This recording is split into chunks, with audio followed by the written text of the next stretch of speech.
ఈ మధ్య ఒకరు లాల్ నీల్ అనే ఒక ప్రయోగం చేశారు కదా! అది మంచిదేనా? అంటే సిద్ధాంతం ముందు ముందన పనిచేస్తదని మీరు అనుకుంటున్నారా? సోషల్ కెమిస్ట్రీస్ అని జరుగుతూ ఉంటాయి.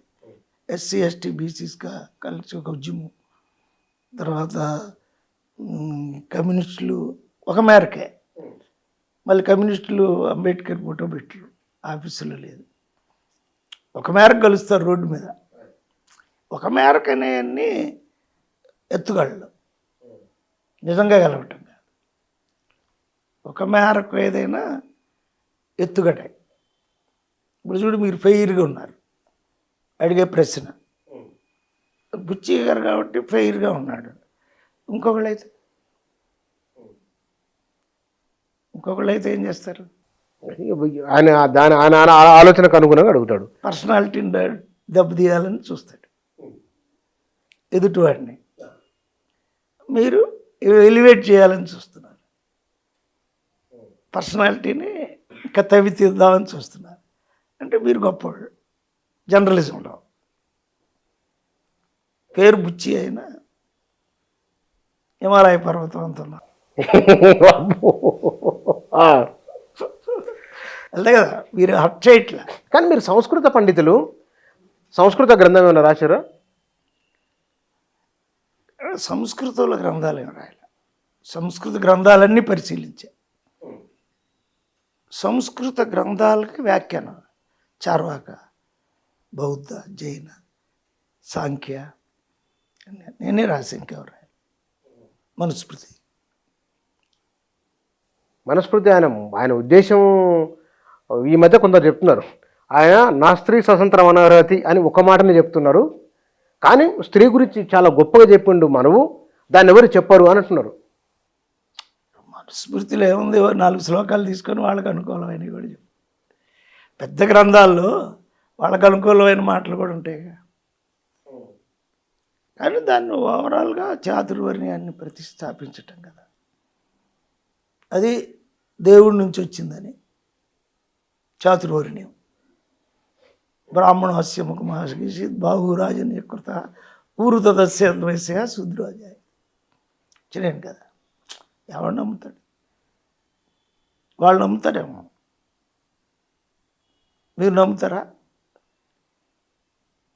బ్రహ్మముఖం నుంచి బ్రాహ్మణులు వచ్చారు. ప్రకృతి గొప్పది. ప్రకృతి అనేది ఒక ఇన్ని గ్రహాలు ఒకదానికొకటి ఢీకొనకుండా తిరుగుతున్నాయంటే ఒక నిలబెడుతున్నది వాటిని. అది సైన్స్ కావచ్చు, నేచర్, ఏదో ఒకటి ఉంటుంది కదా. అంతవరకు నేను దాన్ని నమ్ముతాను. నేను అదే బ్రాహ్మణాధిపత్యాన్ని నమ్మరు కదా. ఎవరి ఆధిపత్యాన్ని నమ్మను నేను. అదే వాళ్ళకే విద్య వచ్చు అనేది నమ్మరు కదా. అదే అంబేద్కర్ పోరాడారు, మనం పోరాడు. అంబేద్కర్ పోరాటం 65 ఏళ్ళు జరిగిందండి, నాది ఒక 50 ఏళ్ళు జరిగింది.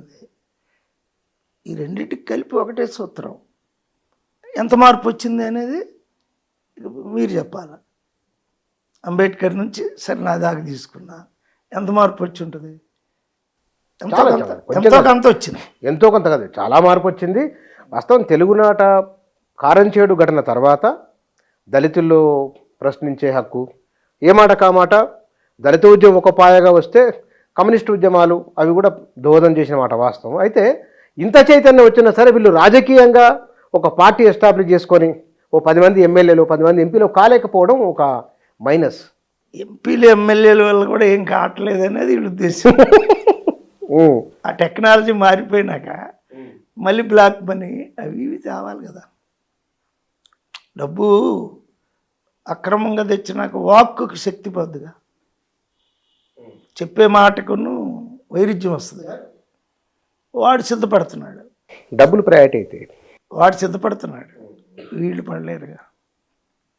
అవన్నీ మార్పులే వస్తాయండి.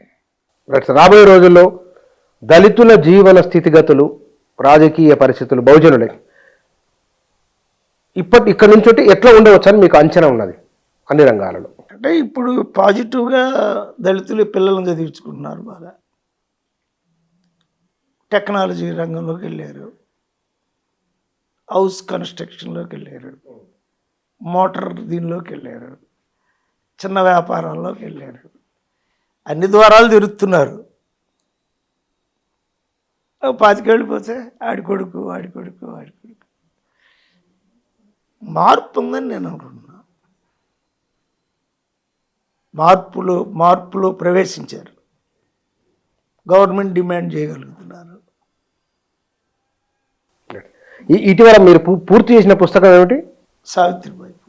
సావిత్రిబాయి పూలే. సూర్యచంద్రుల్ని మమేకం చేసిన క్రాంతిగోళం డాక్టర్ కత్తిపద్మ సావిత్రిబాయి పూలే 92వ పుస్తకం అని 93-4 కూడా వచ్చినాయి.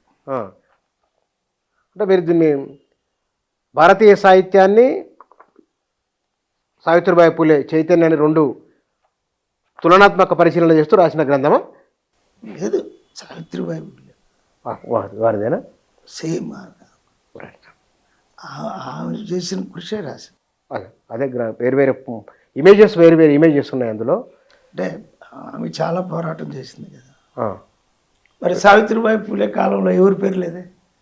అవును, సావిత్రిబాయి కాలం 1848. అవును, ఇంకొక పేరు చెప్పండి. ఎవరు కనబడాలి?